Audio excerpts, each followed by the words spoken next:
مساء الخير والحب والسعادة على مشاهدينا وحلقة جديدة من برنامجكم أفلام زمان. النهارده هفكركم بأفلام من الأفلام الهامة جدا اللي وثقت التاريخ، والحقيقة إن الفن هو أداة هامة لتوثيق التاريخ. حرب أكتوبر الحقيقة مليئة بالأحداث ومليئة بالبطولات اللي كانت مادة خصبة للفن لتوثيقها. هنعيش النهارده مع مجموعة من الأفلام اللي وثقت هذه الأحداث الهامة، ووثقت كمان بطولات للجنود المصريين واللي قاموا بيها في الحرب. هنعرف النهارده أكتر بالتفصيل من خلال لقائنا النهارده مع الناقد الفني حاتم سعيد. أهلا بحضرتك. اهلا بيكي. يعني زي ما بنقول كده الحقيقه افلام كتيره جدا وثقت هذه الاحداث الهامه، وثقت بطولات قام بها القوات المسلحه، يعني رصاصه لا تزال في جيبي، حائط البطولات، بدور، افلام كتير الحقيقه. عايزه اعرف الى اي مدى فعلا السينما قادره على توثيق احداث احنا عشناها، احداث مرينا بيها، توثيق كمان بطولات، الى اي مدى؟ هو في الحقيقه السينما ما تعتبرش بالاساس ان هي توثيقيه، تمام، بشكل اكبر، ولكن هي اهميه السينما الحقيقيه انها بتوصل للناس بشكل اسرع، تمام. فده بيساعد ان انت تقدر توثق بيها او توضح البطولات المهمه اللي عملها الجيش المصري، تمام. تمام. بتكون اهميه السينما والدراما بس يعني التلفزيونيه حضرتك شايف ان السينما قادره على توثيق هذه اه الاحداث طبعا طبعا. بشكل ان هي اه الوصول اسرع للناس. بالظبط. طيب الحقيقه إن يعني ممكن نقول الفنان اللي هو ليه قدر كبير جدا من الاعمال الخاصه طبعا بالاحداث الوطنيه وبطولات قواتنا المسلحه، كان النجم الكبير طبعا محمود ياسين. لكن حقيقي. قبل ما حضرتك تقول لي ليه بالذات هذا النجم ليه اكبر قدر ممكن من هذه الاعمال الوطنيه، نطلع لفاصل ونرجع على طول نستكمل. خليكم معانا.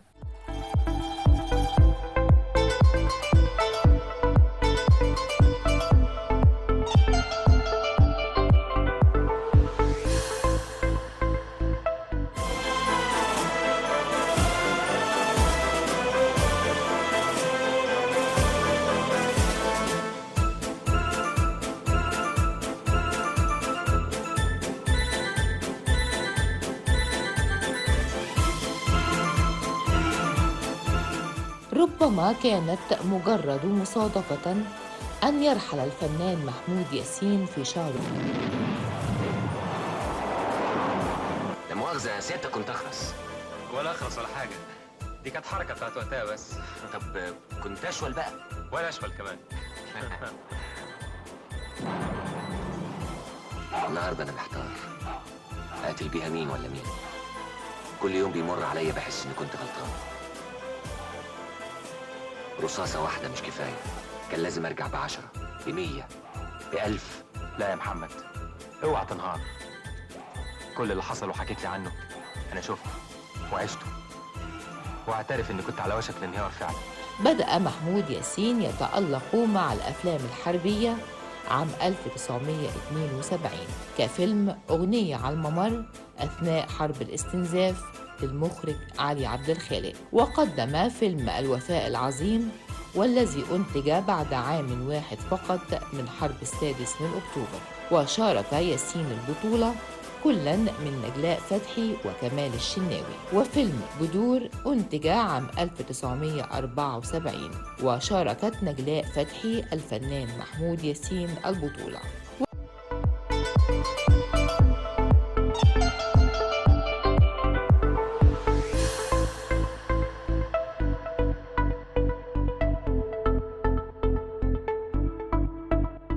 ورجعنا لكم تاني مع الناقد الفني حاتم سعيد. استاذ حاتم، كده زي ما كنا قلنا قبل الفاصل، الحقيقه ان الفنان محمود ياسين هو صاحب النصيب الاكبر من هذه الاعمال الوطنيه. من وجهه نظرك ليه؟ هل مقوماته كفنان اكتر من وجهه نظرك ليه؟ الفنان محمود ياسين كان عنده اكتر من مقومات كتير جدا تخليه يقدم الافلام دي. اولا هو كان بيتميز بصوت قوي جدا، صحيح، واتقان جيد للغه العربيه، ويعتبر اكتر فنان قدم بصوته يعني حفلات وطنيه صحيح. كان بصوته بس. غير انه في الوقت ده كان هو يعتبر فتى الشاشه الاول، كان النجم الاوحد في الوقت ده اللي هو تقريبا اول السبعينات. وطبعا هو كان وطني جدا، يعني هو عنده الجزء ده في حياته كان مهم جدا. وكان دايما ما بينادي كده ان دايما يبقى ده مهم قوي ان احنا نعرف الجيل، دايما نعرفهم، بالظبط. نشكل هويتهم عن طريق الافلام دي. فكان دايما هو الحقيقه بيركز على مهتم الجزئيه دي. بالموضوع ده، وهو اكتر فنان قدر انه بعد شهور من الحرب في سنه 74 قدم تقريبا 4 افلام. تمام. تمام. من اول ابناء الصمت ورصاصه لا تزال في جيبي وبدور. فهو كان مهتم دايما حتى على مدار سنين لما الموضوع عدى عليه وقت كبير، هو كان مهتم برضه انه يوثق الحاجات الأحداث دي دي زي كلها. حائط البطولات. عمله سنه 98 طب تعالى كده نمسك مثلا في فتره السبعينيات. اتفضل. من الافلام اللي قدمها ابناء الصمت ابناء الصمت وحائط البطولات. وحائط البطولات. لا انا اسف، حائط البطولات 98 هي آه. ابناء الصمت ورصاصه لا تزال في جيبي تمام. اللي يعتبر الاشهر فيهم، اه وبدور. وبدور. صحيح. و طيب اتفضلي. قول لي اهم ما يميز الافلام ديت. يعني في الفتره دي في السبعينيات الحقيقه كان يعني هو دايما هو جسد لنا كل الاحداث، يعني ما قبل الحرب وما بعد الحرب، ده حتى حقيقي. فتره الاستنزاف برضو ناقشها. ابناء الصمت وبدور و تالت رصاصه فيلم لا تزال في جيبي. ورصاصه لا تزال في جيبي. الحقيقه دول من الافلام اللي يعني كانت يعني بتوضح الفتره اللي احنا مرينا بيها ده في حقيقي. الفتره ديت، وطبعا النجاح اللي احنا حققناه. ده حقيقي. قول لي ايه كان شايفه في الدور ده، وخصوصا ان في كل فيلم كان دوره مختلف عن الاخر. كانت الافلام دي هي بتعتمد على نقطتين او محورين مختلفين. في نوعيه افلام منهم كانت بتجيب حياه الجنود نفسهم. صحيح. تمام. سواء جوه الجيش او بره الجيش. وفي افلام تانية زي ما قلت لحضرتك المجتمع نفسه كان عامل ازاي، وبشكل خاص قبل الحرب واستقبل قرار الحرب ازاي. فاللي نجح الافلام دي اكتر ان هو عبرت عن الناس بمختلف الطوائف بتاعتهم. وفي العمر لحظه. والعمر لحظه ده في بالظبط. الثمانينات كمان من الافلام بالظبط. يعني الخطيره عمر جدا لحظه عملها. اكتر فيلم فيهم يعتبر جاب نماذج مختلفه في فيلم واحد.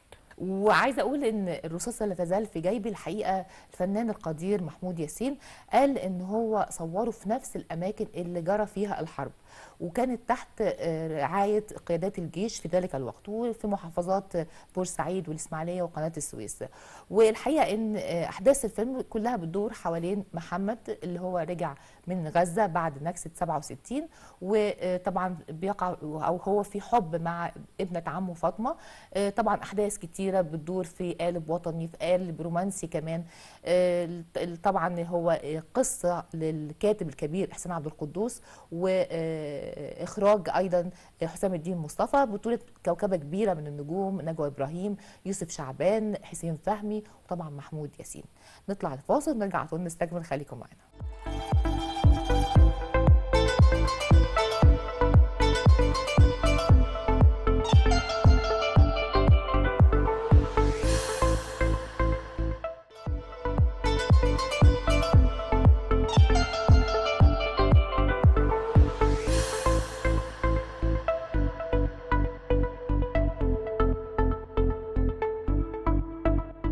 وبنجدد الترحيب بالناقد الفني حاتم سعيد.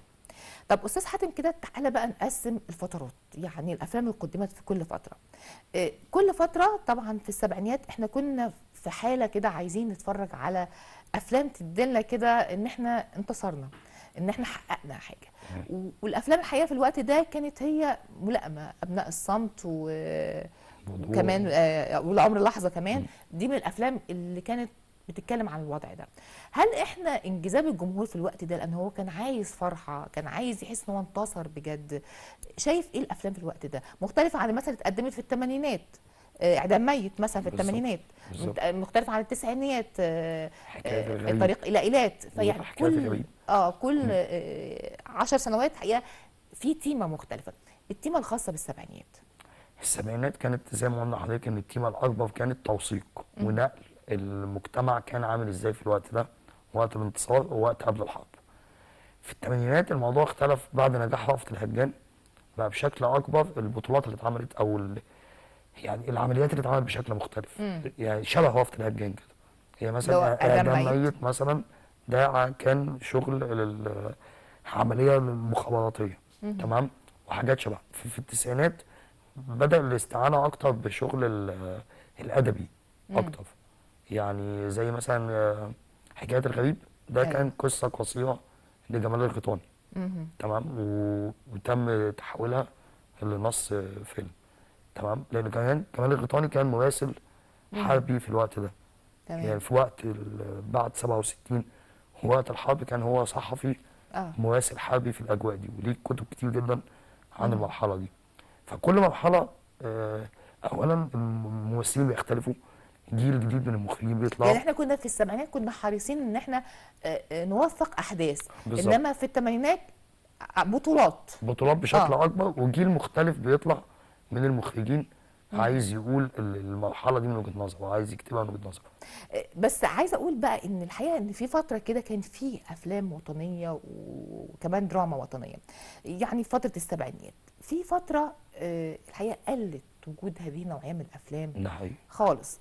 رجعنا بعد كده يعني ننشط تاني ويبقى في عندنا افلام وطنيه.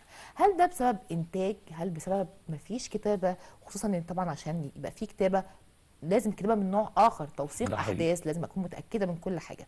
من وجهه نظرك إيه عدم وجود هذه الاعمال في فتره من الفترات؟ الفيه بالظبط، ما كانش فيه كتير قوي، يعني هو عدم ميت في التسعينات، كان طريق فيلمين الى ايلات. مثلا بالظبط، ما كانش فيه اعمال كتيره. من وجهه نظرك ليه؟ طيب التسعينات، خلينا اول نبدا بالثمانينات. الثمانينات فعلا كانت الحاجات قليله جدا، لانه كان الانتشار الاكبر للتلفزيون. تمام. في التسعينات تقريبا ما كانش فيه سينما اصلا، يعني كانت السينما انتاجها قليل عموما، تمام. مش الافلام الوطنيه بس.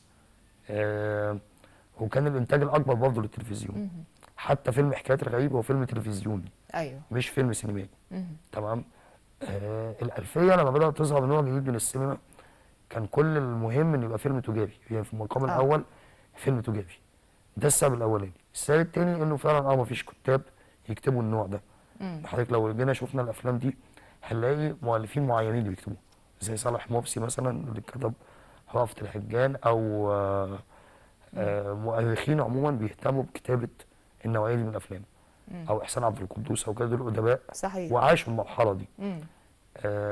ده كان السبب التاني. وطبعا الانتاج، الافلام دي بتحتاج انتاج ضخم جدا عشان تقدر تسوق في أماكن زي ما حضرتك قلتي، اماكن حقيقيه، معدات حقيقيه، كل ده انتاج ضخم. صحيح. فهو طبعا اثبت انتاج، تكاليف انتاج عاليه جدا وكتابه محتاجه. والسينما نفسها. فطبعا وطبعا كتاب معينين عشان ده يوثقوا حقيقي. الاحداث دي. ده حقيقي. نطلع كده لفاصل ونرجع على طول نستكمل.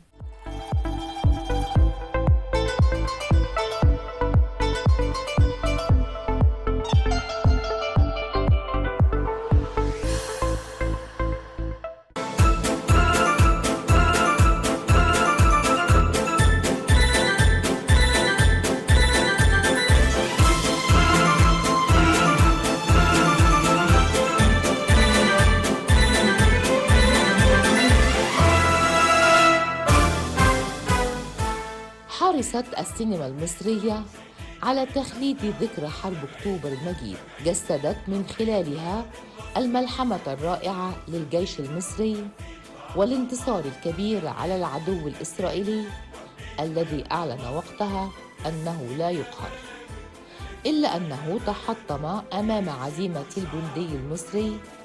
وفي مقدمة هذه الأعمال فيلم الرصاصة لا تزال في جيبي، وصور إيلات أحد الأفلام الشهيرة في السينما المصرية، والتي جسدت تفوق مصر في حرب الاستنزاف قبل حرب أكتوبر المجيد، والذي أنتج عام 1993. وكذلك فيلم أبناء الصمت، وتدور قصته حول حياة مجموعة من الجنود على الجبهة وفي منازلهم حتى تحين ساعة الحرب ويحققون الانتصار. 14 شمعة يا رب.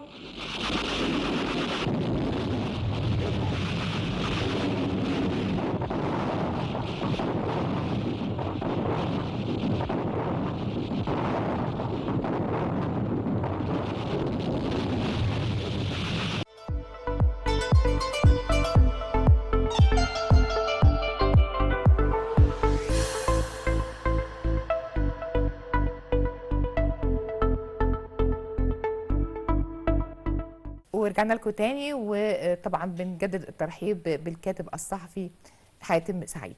استاذ حاتم، كده زي ما احنا قلنا الحقيقه في الفتره من الفترات انتاج سواء كانت بقى دراما او سينما محتاجين انتاج اكتر، والحقيقه يعني تدخل هنا بقى الدوله. يمكن احنا شفناه بعد كده بقى في ان الدوله اتدخلت فعلا وبقى في انتاج سواء بقى دراما زي الاختيار مثلا ده حقيقي. او فيلم الممر، وشفنا قد ايه كمان الشباب محتاجين النوعيه دي. ده حقيقي. شايف ان فعلا شبابنا متعطشين لتشكيل هويتهم بالشكل ده، متعطشين يعرفوا احداث وبقوا حريصين هم يكونوا موجودين، عارفين حتى لو هم ما كانوش طبعا عارفين الدنيا كانت فيها ايه قبل كده، لكن حريصين. شايف الشباب كان ايه؟ بص حضرتك، خلينا نتكلم عن فيلم الممر شويه. الممر كان مفاجاه وقت ما نزل، مش مفاجاه ان هو فيلم بيتكلم عن حرب اكتوبر بس، او المرحله اللي قبل حرب اكتوبر. هو شرح اللي قبل واللي بعد بالظبط. والفتره الاستنزاف، يعني شرح كله هي الحقيقة. كانت المفاجاه الحقيقيه الايرادات اللي جابها فيلم الممر، انه حقق ايرادات كبيره جدا. فده خلانا نفكر يعني طب ما الشباب كده، معنى كان الشباب بيشوفوا الافلام دي وما عندهمش مشكله في الافلام دي. طيب يبقى ليه بقى يبقى الشباب محتاجين ايه عشان يشوفوا الافلام دي؟ ايه اللي خلى الممر ينجح؟ تنفيذه، تمام، انك قدرت تنفذه بشكل كواليتي عالي جدا، صحيح. تمام، فده خلى الشباب يشوفوه. انك اخترت نجوم هم بيحبوهم وبيتابعوهم، تمام. كمان يعني ممكن احنا نقدم مثلا من ملفات المخابرات العامه. اه ايه اهميه ان احنا يبقى عندنا حاجه ده، يعني حاجه زي مثلا احداث من ملفات المخابرات العامه. احنا محتاجين كتابه ومحتاجين بالظبط. كمان فنانين يعرفوا يجسدوا ده الاحداث دي. حقيقي. شايف احنا فعلا نقدر نعمل حاجه زي كده؟ عندنا كتاب وعندنا فنانين يقدروا يعملوا كده؟ النوع ده للاسف يعني انا يعني احنا اكيد عندنا. دايما انا اقول ان احنا مصر عندها كل حاجه، هو اكيد عندنا، بس ممكن يكونوا مش واضحين دلوقتي، ممكن يكونوا محتاجين حد يكتشفه. لان زي ما قلت لحضرتك زمان كان في ناس مشهورين بالنوع ده من الكتابه. اخرهم دكتور نبيل فاروق الله يرحمه، تمام.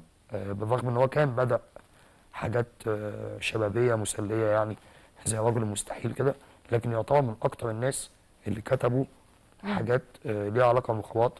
صحيح. وكان اخرها مسلسل عاملين 1001، تمام. وفيلم الرهينه. احنا محتاجين النوع ده من الكتاب، هو اكيد موجود بس محتاج اللي يديهم فرصه او يكتشفوا ده. صحيح. طيب كمان مش بس حتى يعني السينما ولا الدراما التلفزيونيه، الاغاني الوطنيه ليها دور كبير جدا، يعني أكيد. شحذ الهمم باغنيه ممكن نقلب كيان الشباب، نقلب كياننا احنا كمان. ده حقيقي. والحقيقه ان احنا يعني حتى الاغاني اللي اتغنت زمان بام كلثوم وعبد الحليم، احنا كنا يعني في 2011 كنا بنسمعها وكانها معانا دلوقتي. ده حقيقي. فقول لي بقى الى اي مدى فعلا الاغنيه ممكن يبقى ليها دور كبير جدا؟ الاغنيه دايما اسرع، يعني بتوصل بشكل اسرع، تمام، وبتتذاع بشكل دوري، تمام. فده بيخلي الناس يعني بيأثر عليهم اكتر بشكل كبير، تمام. زمان كانوا في شعراء كبار جدا مهتمين انهم يقدموا ده، زي صلاح جاهين وعبد الرحيم منصور، وطبعا كان في بليغ حمدي والحان والابنودي. فالناس دي كلها كانت هي عايشه المرحله دي وبتعبر عن المرحله دي. وكانوا حريصين الحقيقه، يعني ورده لما تدخل تسجل عشان نصر ده اكتوبر حقيقي. تروح تسجل وكان على طول بعديه الحلقه. بساعات. بالظبط. عبد الحليم يدخل على طول الساعه 6 ده حقيقي. الصبح الاستوديو علشان يسجل الاغنيه. فقد ايه ناس كانت يعني حاسين ان ده بقى واجبهم، يعني هم هو ده كانوا وقتهم. قريبين جدا من الناس، هم حاسين انهم مش منفصلين عن الناس، فاحنا لازم نكون معاهم في وقت زي ده. صحيح. تمام. فده اللي كان بيخليهم دايما احنا معاكم في اي حاجه. يعني حتى حكايه الغريب محمد منير. محمد منير. محمد منير في حكايه الغريب كانت تجربه مختلفه شويه، لانه كان سيد حجاب، وكان كاتب كلمات الاغنيه، كلمات الاغاني الفيلم عموما، وياسر عبد الرحمن هو اللي عمل الموسيقى التصويريه والالحان. بس كان اهم حاجه في الفيلم ده ان محمد منير قدر، كان عمل حاجه اسمها ميدلي، انه جمع كل الاغاني الوطنيه في اغنيه واحده. تمام. فدي برضه خلت الشباب في الوقت ده يسمعوا الاغاني دي ويرجعوا يدوروا عليها بقى بشكل كامل. صحيح. طيب نطلع كده الفاصل ونرجع على طول نستكمل.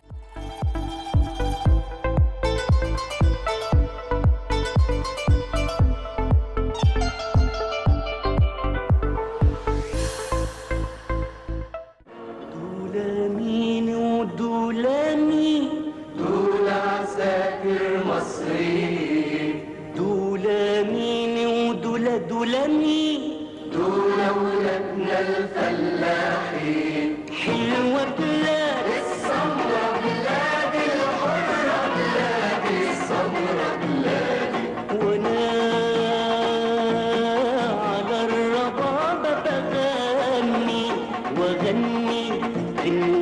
الحرية. قول معايا يا الشعب تحيا مصر وتحيا مصر تحيا مصر. خلي السلاح صاحي صاحي صاحي، لو نامت الدنيا صحيت مع سلاحي.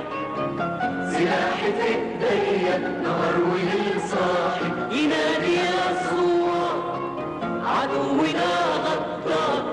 خلي السلاح صاحي صاحي صاحي.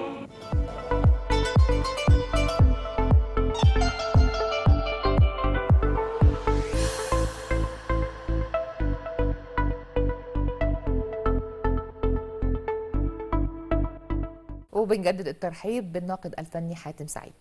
استاذ حاتم، كمان يعني في بقى اغاني كمان حماسيه، يعني على الربابه، ام البطل. فعلا احنا الاغاني الحماسيه دي بتعمل حاجه فينا احنا لما بنسمعها. شايف الاغاني دي ممكن تعمل ايه؟ يعني في وقتها حتى عملت ايه؟ ام البطل ولا على الربابه ولا شاديه مثلا؟ يعني قول لي ممكن تعمل ايه؟ هي ام البطل مثلا لو خدناها كمثال، ان الاغنيه دي اتقدمت بعد الحرب. الفنانه شيرين فاضل كان ابنها استشهد. طبعا. تمام. فهي كان ليها شاعره صديقه وطلبت منها انها تكتب حاجه تعبر عن كل امهات الشهداء. ولحنها الموسيقار علي اسماعيل اللي هو كان بالصدفه زوج الشاعره. تمام. ده اللي يخلينا نعرف هو ليه الاغاني دي ممكن تعمل في الناس او ليه. لان هي بتعبر زي ما قلت لحضرتك، هي بتعبر عنهم، هي صحيح. جزء منهم. تمام. او بتتكلم بلسانهم. على الربابه كان نفس الفكره، كان الاحساس العام ان احنا خلاص انتصرنا ورجعنا الارض. فطلعت ورده وبليغ حمدي وكلمات الابنودي طبعا. في الوقت ده بتعبر عن لسان الناس كلها. صحيح. كانت الناس كلها بالاغنيه دي. وفي اغاني قصه، يعني عدى النهار قصه. طبعا. يعني طبعا. قال حكى اللي حصل 97 حقيقي. حصل ايه واحنا رايحين فين، فبيحكي قصه الحقيقه. لانه كان زي ما تقولي يعني عدى النهار بالذات انها مواساه للناس.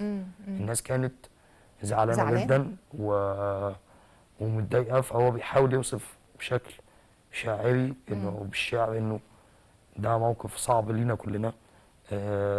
زي ما قلت لحضرتك، هو دايما احنا الفنانين عايزين يوصلوا احنا قريبين منكم. كانوا الفنانين بيتكلموا بلسان الناس، بيعبروا عن الناس ان هم جزء منهم مش بعاد عنهم. شايف احنا محتاجين دلوقتي مزيد من الافلام الوطنيه دي؟ طبعا جدا. والحماسيه كمان. والاثنين والاغاني. احنا محتاجين ده جدا، بس زي ما قلت لحضرتك نقدمه بشكل جديد، شكل الشباب يفهموه باحدث الاساليب. ولو الدوله انتجت ده هيجيب عائد اكبر. يعني هو ممكن وهي بتكلفه عاليه، يعني هيتخدم صح. بالظبط. هو لو اتعمل صح هيجيب حتى بشكل تجاري. صحيح. يعني زي ما قلت لحضرتك، هو فيلم النهار كان مفاجاه في حد ذاته. يعني مفاجاه حتى لصناع السينما نفسها. ما حدش كان يتوقع ان الفيلم ده ممكن يجيب اعلى ايرادات. ان هو بيتكلم عن حاجه 90% من الجيل ده ما عاشهاش اصلا. ومع كده كان الجيل كان حريص ان هو يشوف جدا. ان الشباب مش عايزه مش عايز يشوف او كده، مش عايز يعرفوا تاريخهم ايه، لا ده هم عايزين يعرفوا تاريخهم. وده شجع المنتجين ان هم يفكروا يعملوا اعمال زي دي تانية. ويمكن دلوقتي بقى يعني الاختيار باجزائه كلها. الاختيار باجزائه. يعني دي اكبر دليل ان يعني لقوا ان في اقبال طبعا. الاختيار قعد على مدار 3 سنين، هو المسلسل الاعلى مشاهده في رمضان. تمام. وده مش كلام مجامله، ده كلام يعني موثق وواضح جدا ان هو من اعلى المسلسلات اعلى مشاهده في رمضان. صحيح. فده اكبر دليل ان الناس عايزه تشوف النوع ده. صحيح. نورتنا يا استاذ حاتم. شكرا جدا ليكي. بشكر طبعا الناقد الفني حاتم سعيد، شكرا لحضرتك. شكرا. يعني الحقيقه الاعمال الدراميه، الاعمال السينمائيه، الاغاني الوطنيه، هي كلها اعمال بتعزز شعور الانتماء وكمان بتوثق احداث هامه جدا في تاريخنا. ان شاء الله نشوفكم الاسبوع الجاي وهنفكركم بافلام لكن لازم تبقى من افلام زمان.